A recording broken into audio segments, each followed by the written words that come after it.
DUTB zahteva oziroma je dala oznako tajnosti na večino dokumenta, večino drugih dokumentov zraven in enostavno predlagajo, da vi umaknete to oznako. Oziroma, kakšno vaše stališče, nameravate to umakniti, da nekaj pravijo, da bi s tem pojasnili večino stvari. Pardon, jaz lahko mečkom časneje. Kaj predlagate? Računsko sodišče predlaga, da pravi, da je banka sama banka postavlja oznako interno oziroma tajno na večino dokumentov in da preprosto umaknete to oznako in da bi s tem rešili večino problemov nejasnosti. Are we referring to the Court of Auditor report as such? Okay. Well, quite frankly, we received this report yesterday. It has been speed translated during the night, and I have not been able actually to review this in detail in order to actually see exactly what we can do and so on. So we have to come back with that. In terms of our transparency overall, transparency is sometimes referred to as traceability, i.e. can decisions be traced and are they fully documented. In the first year, we had to sometimes take decisions which are, they are fully documented, but of course you could have done it much more and if you had a procedure for how you do it first. We have to start from scratch basically and build it up. So there is certainly some of these things we have improved vastly since the very beginning of 2013. When you do an assessment like a startup, if you would take the assessment point 3 months in, or you do it 9 months in, 3 months in you would see basically very little. I mean, by that time we might actually have internet connection, as we had. But 9 months in, we still will not be comparable to an institution which has been functioning for 10 years. So that is one of the things here. It is not that we're trying to hide things. Sometimes we just have to make sure that we get things done. Now, when it comes to another aspect of transparency is, can we give out everything to media, to the public at all points in time? No, we cannot, because then we destroy values, and we are here in order to optimize values. And I think if we were giving out basically what are the accepted price for us selling a certain asset, that would clearly destroy value for us as taxpayers, and I am a big taxpayer in this country, so I can say this. So we are trying to be as transparent as we can, but we still have to make sure that we are not compromising basically our overall task here. And this is sort of, I would say, a balance that we have to strike, and we continue to become better on that, but that's one of the things. And some parts of this report might actually have aspects which are going to be kept confidential. Some service suppliers request certain things to be confidential, otherwise they would never like to price quotes, for instance, are usually something that any competitor would like to have as something between you and the party involved, not something that is in the media. But we try to the point that we can be as transparent and we can, and I think we are actually more transparent than other state-owned entities like the banks, for instance. Če smem dopolniti k temu, kar je gospod Månsson povedal. Govorimo o poslovni skrivnosti, se pravi o oznaku poslovne skrivnosti. Se pravi, mi smo označili tiste dokumente oziroma tisti del dokumentov, za katere smatramo, da za njihovo razkritje bi lahko nastala škoda poslovnim partnerjem, pa lahko tudi DUTB samemu. Potrebno je pri tem poudariti, da vsi dokumenti, ki so bili dostavljeni Računskemu sodišču, so bili dostavljeni v celoti brez kakršnih koli prikritih podatkov, seveda z oznako poslovna skrivnost, vendar poudarjam, brez kakršnih koli prikritih podatkov.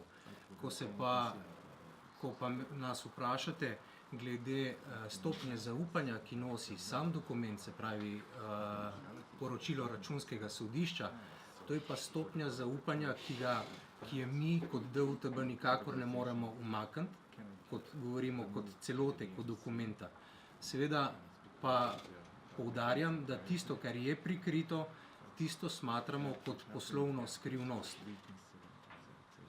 Sama stopnja zaupanja, ki jo nosi dokument kot celota, pa ni v naši domeni, oziroma odstranitev tega ni v naši domeni, govorimo o stopnji zaupanja dokumenta.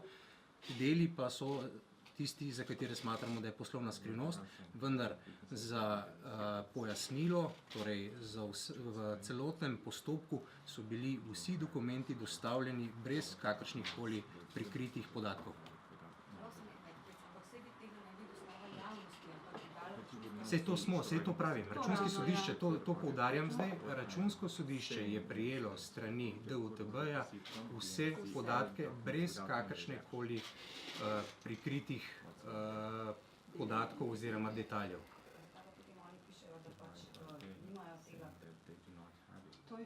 Ne vem, torej mi smo povedali, kaj je za nas, se smatra kot poslovna skrivnost, vendar mi smo morali računskemu sodišču dostaviti vse podatke in tako smo tudi storili, ne da bi kakršne koli podatke za to prikrivali. Se pravi, jaz tako kot vam pravim, tako sem tudi prepričan, da smo to naredili oziroma da so naši sodelavci to naredili. Je pa res, da nisem vseh dokumentov osebno videl. Naslednje vprašanje, TV Slovenija. Računsko sodišče očita, naročanje storitev vrednosti 1.300.000 evrov ni bilo izvedeno skladno s pravili javnega naročanja. Nekaj ste sicer že omenjali, da je vaše stališče razumevanje zakona drugačno kot računsko sodišče, ampak kljub temu bo verjetno treba upoštevati stališče računskega sodišča zdaj naprej. Ali je to zdaj urejeno za nadaljne pogodbene zadeve? To je prva zadeva, druga so svetovalne pogodbe. Opustite, pardon, mečke, prosim, ker ne morem pohitati. Na prvo, ali je za naprej zdaj urejeno, kot imaš povedano, naročanje storitev po pravilih javnega naročanja? Ok, gremo potem za nazaj za zunanje svetovalce v skupni vrednosti 3 milijone evrov, da ni DUTB ocenila ponud pred sklenitvijo pogodbe, ni spremljala samega izvajanja, pa tudi, da se ne da za nazaj preveriti, koliko teh storitev je bilo sploh izvedenih. I think I understand what you're referring to. Should I start, Aleš, and then you complement? Yes. So, when it comes to the public procurement process, I mean, we are in a different situation right now. First of all, I think the most important thing from our point of view was, did we acquire these services professionally in the best interest of BMC? And did we have a professional way of evaluating the offers, making sure we had enough offers to make sure that we chose the one which provided the most value for money? And there I would say yes. We spent considerable time with the board, in the board, and making sure that those processes were done in a professional way. Did we follow down the public procurement process which is defined in the Public Procurement Act? We had a legal opinion, and we're still of the opinion that we did not have to do that in 2013. We can argue back and forth of who is right and wrong, but the fact is that it refers to 2013. We cannot redo basically what we did in 2013. So there are 2 points of view here, and we can spend a lot of time on debating that, and I'm sure we will. And as long as we get clarity in terms of what we can do, and also what pace we then can operate under going forward, we will be happy to make sure that we will do that. So I think that is one of the areas where we actually see a follow-up in order to make sure that we, as a board, then revisit if we need to do any changes. We have talked about this for years since 2013, so I think we're in good shape as we are right now. So I would leave it that from a business point of view, we are sort of past what happened in 2013. When it then comes to your second question was related to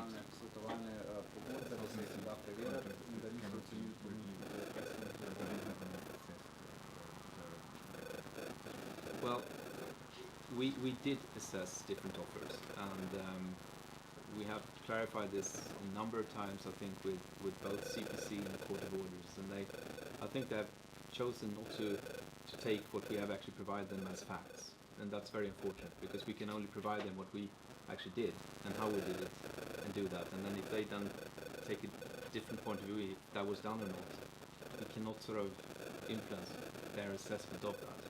We did this in a very professional and good way, and we make sure that we actually manage those situations in a way to get it as much out of it as we possibly could. Now, things did change for us, so we had to change course a number of times during 2013, and that is of course causing. If we had known that from the beginning, we could have done things very differently, and we could have done it cheaper. So I think we have made an estimation that these changes costed us all 3.1 million. And if I'd known from the very start that in the end we will only buy the assets in December, which is, by the way, the plan we had done for and that is the first briefing I had with the finance minister at the time. How long would it take for us to build up an organization sequentially and then acquire the assets? And when do I actually think that this can be done by doing it from a more internal driven way? That time frame said that we would buy the assets late in 2013. We ended up doing that late 2013, but it was then based on that we had to be ready to do it first in end of May, end of June, then there was a delay, then there was a change of scope in terms of us not buying the equities of the banks, and so on and so on. So, you know, with perfect hindsight, could have been done more cost effectively? Yes. With the knowledge that we had at the time, did we take the decisions that we felt was the best business decisions at this time? With the, you know, having in mind the overall objective we had in front of us, yes, we took those decisions based on the information we had, and we think they were the best decision we could take at the time. So this is a different perspective again, and being judged after the fact, not taking into account the context that we were operating in, you can come to one conclusion, and we coming from basically the situation we were, and we have explained that quite extensively by now. And this is where we are.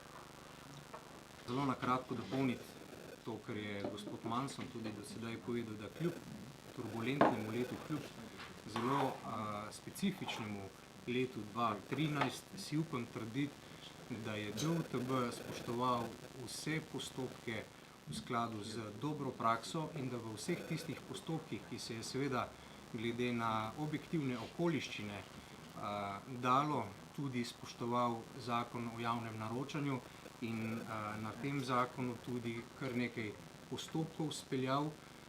Seveda tisto, kar pa morda danes kot ugotovitev strani Računskega sodišča je drugače od našega mnenja, je seveda to, da mi še vedno trdimo, in tako je tudi mnenje določenih torej ljudi, ki so pregledovali postopke, da so nekateri postopki izjema zakona o javnem naročanju in se jih lahko seveda pelje tudi drugače. To pa ne pomeni, da se jih pelje mimo postopkov, se pravi dobre prakse in skrbnih gospodarjev.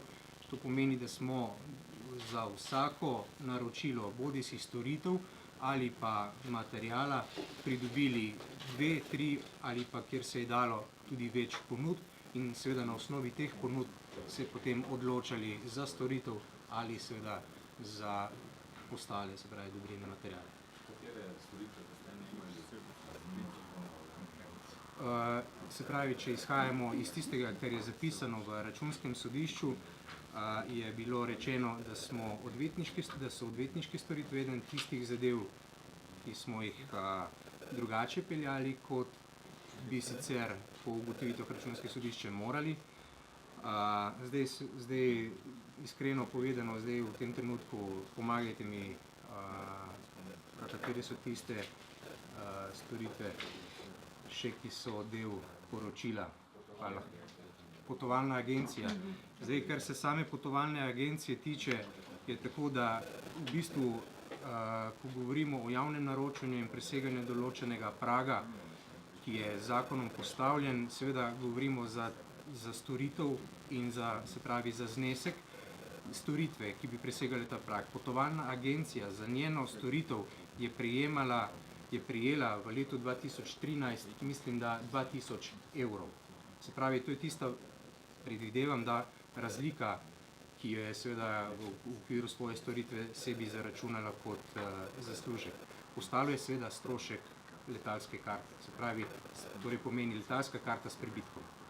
Tako da, ko govorimo o Sončku, res ni bilo javno naročeno, vendar Sonček kot tak ni zaslužil tistih zneskov, ampak je zaslužil znesek, ki je bistveno nižji od tistega, kar se zakonom zahteva, se pravi javno naročanje. Tako da En ključnih očitkov se nanaša na to, da ni možno preveriti, ali so bile, ne samo način naročanja, ampak da se ni možno preveriti, ali so bile storitve, ki so bile najete, ki so bile plačane, sploh izvedene. In da v večjih primerih niso bile. Ne samo, da se je podvajalo stvari, ampak da enostavno pač ni možno preveriti. No, to seveda kategorično zanikamo. Vse storitve so bile ažurno, torej preverjene, so bile spremljane, vsa poročila in specifikacije so tudi del materialov, ki se nahajajo seveda na računskem sodišču, tako kot je bilo v skladu z procesom tudi z naše strani izvedeno, se pravi, dostavili smo materiale, dostavili smo specifikacije, dostavili smo seveda pogodbe, ki so vsebovale vsebino storitev in seveda na to tudi poročila. Je pa seveda res, da določene storitve jih je težko opredmetiti, niso vse materializirane, se pravi, težko najdemo za to produkt, nekatere so tudi seveda čisto svetovanje pri dnevnih operacijah, so razgovori, so razne vrednotenja, ki so bila v okviru sestankov na bankah narejena s pomočjo takrat sogovornikov na eni in na drugi strani in niso vse seveda opredmetene.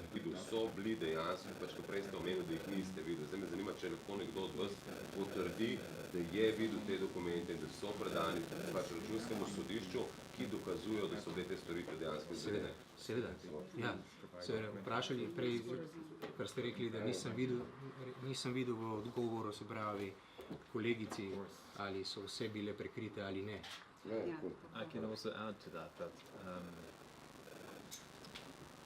there is, if you buy, for instance, consulting services, there is one approach where you buy a report and you get a report and you get a specification of the number of hours spent preparing that report, and then it's very easy to document that to a court of order that we have the report, we have here the specification of the number of hours that consultancy put in order to provide that report. Quite frankly, that's the very old-fashioned way of working with consultants. A more effective use is actually to make sure that you have the resource in place, that you form joint teams. You can, for instance, have joint teams even for different service providers in order to make sure that you assemble a team that is the best team in order to achieve the task. That can be a report, but also quite often it can be preparing a decision that you take in board. Well, it's not a report as such. It is a number of interactions, it's a number of ways to form an opinion in order to make sure that we are moving ahead and taking decisions on the board in the best possible way. And that means that it's not sort of a document that a court order can sort of say, this is the one and you pay this much for that and that's it. It is something different. It's much more of a providing of external support for actually driving an internal process, which we had to do given that we had to build an organization and execute it at the same time. Now the way you manage that in the best possible way is to make sure that you manage that team in the best possible way. The oversight and the management of that happens as you lead any organization. It doesn't really matter if it's an external consultant or it's employee you have internally, and you mix that. And that we did. And we thought that is actually even a better way than afterwards looking at specifications of report and saying that we can check basically that these numbers were, we know they were here because we saw them, not because that we have a documentation saying that X number of hours were put on that. So that's a little bit of a different of approach. It is of course more easy to audit when you have the approach which is normally, people write a report and you have a specification of how much you have billed. That is, auditors does it that way. It's sort of easier, it's more understandable. But we work in a different way. And it's actually a very recognized way of actually working in a better way than the more old-fashioned way. And I have some experience in actually being a consultant for a very long time and being managed well by clients that way. So I would say that practice is very good. We also criticize for instance, having services which were overlapping. So there was concerns around us having in these engagement lectures the same task for different service providers? Well, again, of course you would have that situation if you actually set up joint teams. You're working on one goal and one task, and of course then that will be reflected in both the engagement level from Cooper and from Forceprint. So you can take the stand that this is very suspicious because you seem to have two different people doing the same thing, so of course it wasn't delivered.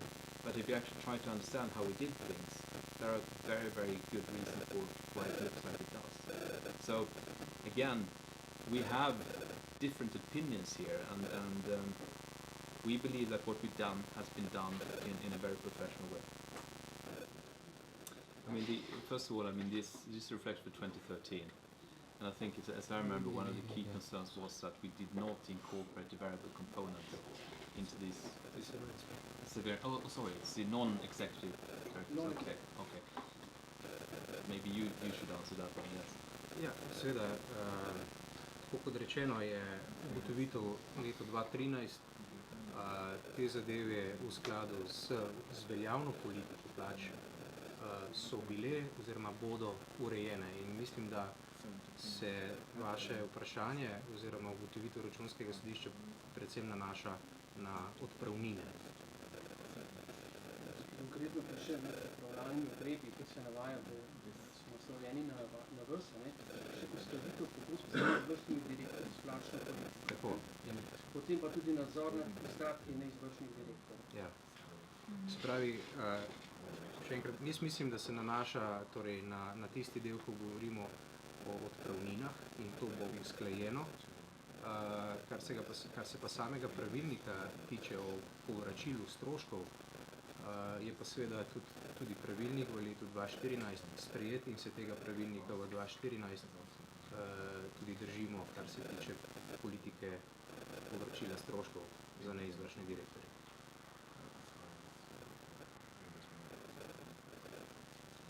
I do think that coordination also refers to the implementation of variable, both fixed and variable remuneration in the contracts. And I think I explained that up front, saying, or earlier on, that since we didn't know the nature of the assets, the complexity of the assets, or if what we could actually do with the assets at the time, to set the quantitative target and incorporate them into the remuneration didn't feel appropriate, given that it should really have a sound anchoring in reality and be aspirational in terms of what you can achieve, but not sort of be too easy either. And the only way to do that is actually to know what you manage and make an assessment of what you can achieve with that. And then you can set an appropriate variable target.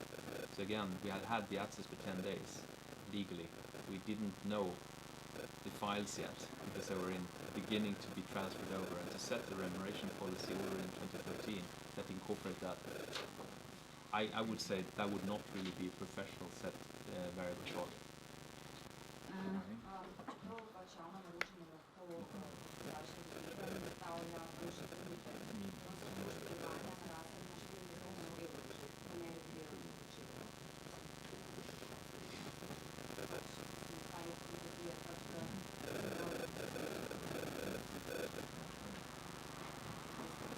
Okay, so again, I mean, there's a procedural way of doing it according to the Public Procurement Act, which is important. It's an EU-wide legislation. It does open up, and it does usually result in that at least some of these tenders you would have appeals, and it takes time before you can implement. That is a reality that we have to deal with in the situation we were in. Given that we actually had a view saying that we were exempt from these things, we felt it would be inappropriate actually to then launch a process which we know would basically then stop what we had to do. So this is, again, the only thing we can do professionally is to make sure that we felt that we got offers in that provided the best value for money. To me, I don't think that the actual process around that is the important thing. What caused some of the, I would say, extra costs was more the change of, we call it directions, that we had to adapt to in 2013. So I would say that that is, to me, quite clear, but I know it's also been debated.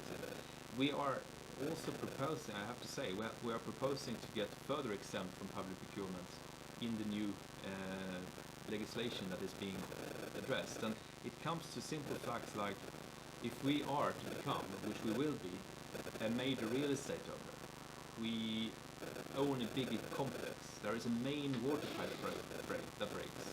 Since we are now a public entity and we have to go through public procurement, we could not even, if we had to follow the rules exactly, have somebody come in and actually do a major emergency reparation if we were to be too precise in that. So I think even in the new legislation there is some attempt to actually remove certain aspects of real estate management from public procurement in order to make sure that we can protect the value of the assets we have. So public procurement is very important, but it also has some drawbacks, and we have to take that into consideration when we try to actually do things in the early stages here. Ja, če smem samo dopolniti, govorimo o stroških poslovanja. Zdaj, stroški poslovanja se nanašajo tudi na stroške sodnih taks, stroški notarjev, ki so v te stroške poslovanja všteti, za kar pa seveda ne obstajajo javna naročila. Res je, da so v teh stroških poslovanja všteti stroški določenih storitev, ki so bili že večkrat predstavljeni, pa tudi razlogi za najem teh storitev večkrat predstavljeni, vendar je treba jasno poudariti, da večina stroškov poslovanja nikakor ne morejo biti predmet javnega naročanja. Torej, večina tiste, kar je vsebovano v stroških poslovanja, ne more biti predmet javnega naročanja. En očitek je, da se pojavljajo nepravilnosti pri porabi sredstev, pri neizvršnih direktorjev, recimo sami pišejo potne naloge, pa prejemo, da so odkrili precej nepravilnosti v zvezi s taksi, s prevozi, s hrano, nekaj tako smešne očitki. Ja, zdaj, sami si potnih nalogov seveda ne pišejo. Torej, dinamika sestankov upravnih odborov je vnaprej napovedana, termini so vnaprej napovedani, govorimo o datumih vnaprej napovedanih za naslednje 2-3 mesece ali celo več. Se pravi, ve se, kdaj bodo neizvršni direktorji pripotovali v Slovenijo, koliko časa bodo v Sloveniji preživeli in kdaj bodo iz Slovenije odšli. Tako da morda je to odgovor na to, ali si sami pišejo potne naloge ali ne. Pravi, si sami ne pišejo. Ko govorite o očitkih, da so si za čudne zadeve zaračunavali, se pravi, v okviru politike povračila stroškov so seveda priznani tisti stroški, ki so del te politike. Vkolikor seveda niso, se pač odbije od upravičeno povračilo stroškov. Zdaj, na konkretno jaz težko odgovorim, pa vendar sem trdno prepričan, da je bilo to v skladu s politiko in da je bil strošek upravičen. TV Slovenija? Ja, vse kaže, da se bo pač vlada oziroma policija odločila zamenjati neizvršne direktorje. Zanimamo pa zdaj predvsem, ne vem, mogoče, če je že kakršnakoli komunikacija z vladnimi službami, tudi glede tega, predvsem pa glede plač. Nekako Računsko sodišče meni, da bi bilo najbolj, da se plače uskladijo z zakonom in zakonom.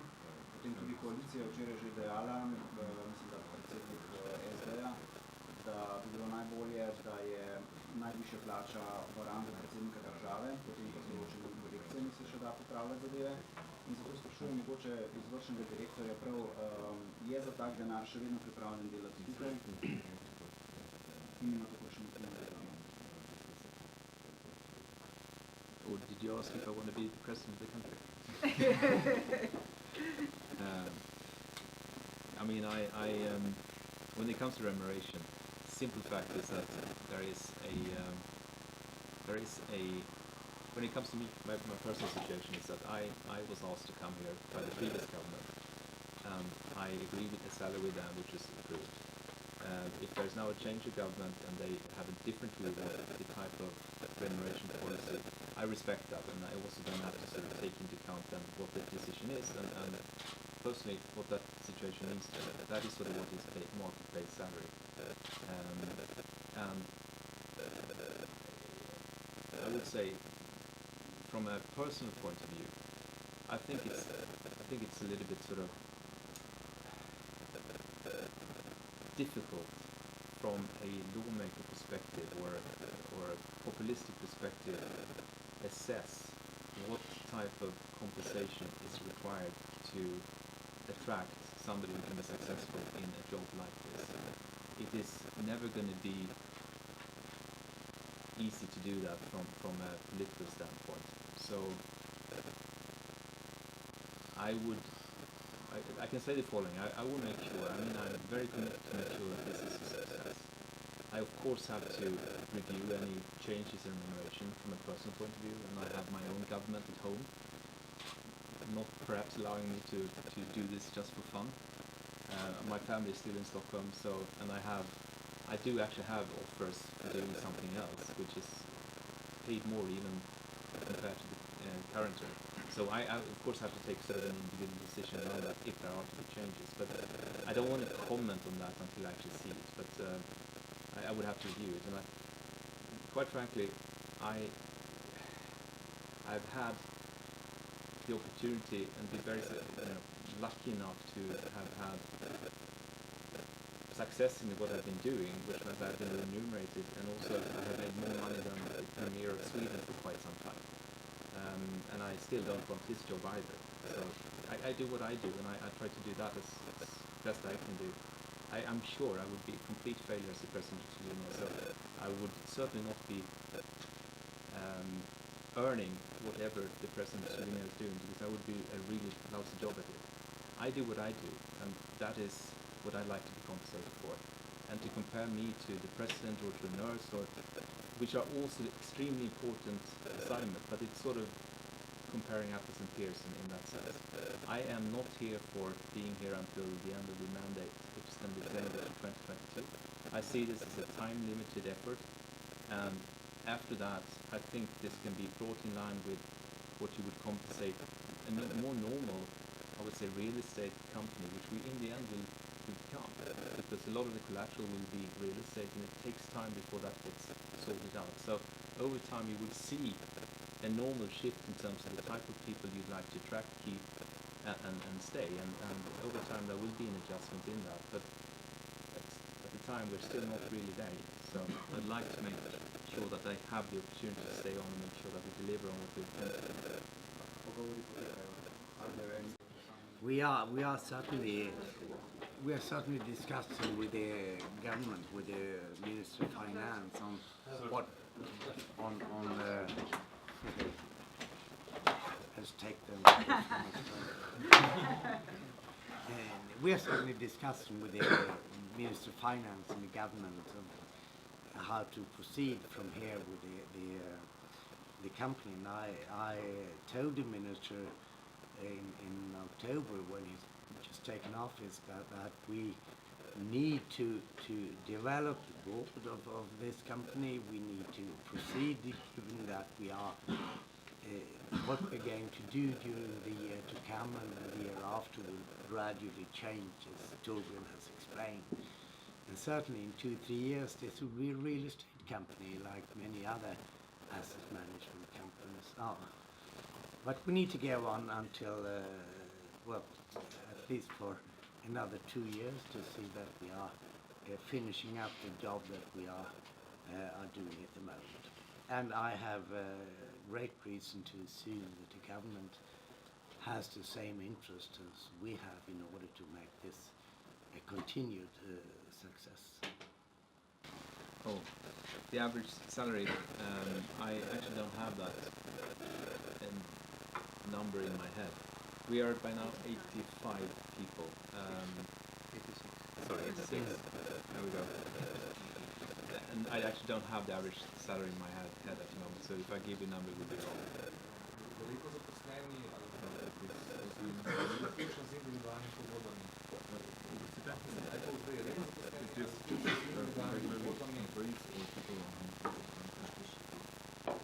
There is a combination. There are certain individuals who is defined as employees for the special nature of work, but has individual contracts. 86 je številka vseh zaposlenih. Tako. Za dobiti, če zanima redno zaposleni, pa potem honorarni. Ne. Ne, sej, zato pravim, 86 je številka vseh zaposlenih, se pravi na pogodbah o zaposlitvi, zdaj ali individualni ali kolektivni, ampak redno zaposlenih s polnim delovnim časom. Koliko pa potem še teh raznih SPL-cev, recimo za odnose z javnostmi, da je zelo dobro plačan, še kakšen bistveno Ne bi se, težko bi se še kakšen našel. Se pravi, to je podatek iz leta 2013 in mislim, da kar se tiče se pravi podatka o zaposlenih SP bi pri tem tudi ostaja. Se pravi, da mislim, da v letu 2015, da je samo ta oseba zaposlena. Če sem kakšno napako naredil, se upravičujem, ampak mislim, da govorimo o osebi, mogoče dve, ampak ne verjamem. Mislim, da sem. Večkrat ste omenili, pač da bo postalo nepremičninsko podjetje, nepremičninska agencija. Pred časom ste vi sami govorili o nujnosti podaljšanja vašega mandata. Zdaj so izpostavili eno od vprašanj, sicer ne leti na vas, ampak vaš pogled na to, če ne bo prišlo do podaljšanja mandata. Imate kakšno sodelovanje z SDH-jem, slej, ko prej ne bi se stvari, če se ne podaljša vaš mandat, prenesli na SDH. Oziroma, kakšno sodelovanje s tem? So the direct question is, no, we don't have a deal with SDH at the moment for them to become what you're referring to, the legal success for the DMC assets if we were not to be extended. I think that right now we have had a number of discussions with this government and also the previous that it is the intention of the government to extend the timeline. We are still operating as making sure that we are operating as we would, but we haven't prepared for, should we call it the legal transfer in that sense, because that would happen at the end of 2017. It's a little premature. But even this year, it's important to actually know, because we have a refinancing coming up in the end of December. We have one bond coming due, it matures, and there are better means of actually finding, if needed, a refinance solution if we have clarity around the lifespan. And of course, easier to refinance something when you are known that you will have assets in the balance sheet until 2022 than compared to 2017, because then everything has to be lined up for 2017, which is not really a good situation.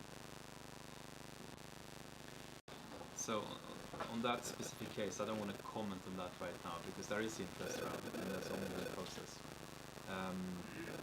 But if I answer more generally in terms of the interest, I was, how should I put it, positively surprised about the seriousness and the level of interest that we received when we tested the markets for the assets we have. So, and we needed to do so because, quite frankly, we have to dimension also what we do in terms of the exit side of things, and we have to understand basically what can be achieved during this year, also for our financial planning going forward. And I was positively surprised about, I think, the interest both domestically and internationally on actually investing into Slovenia and the assets we have here, which I see as a very positive sign and indicator. When it comes to specific cases, can't really tell you right now, sorry. Lepa hvala za pozornost, za pogovor in se vidimo naslednjič.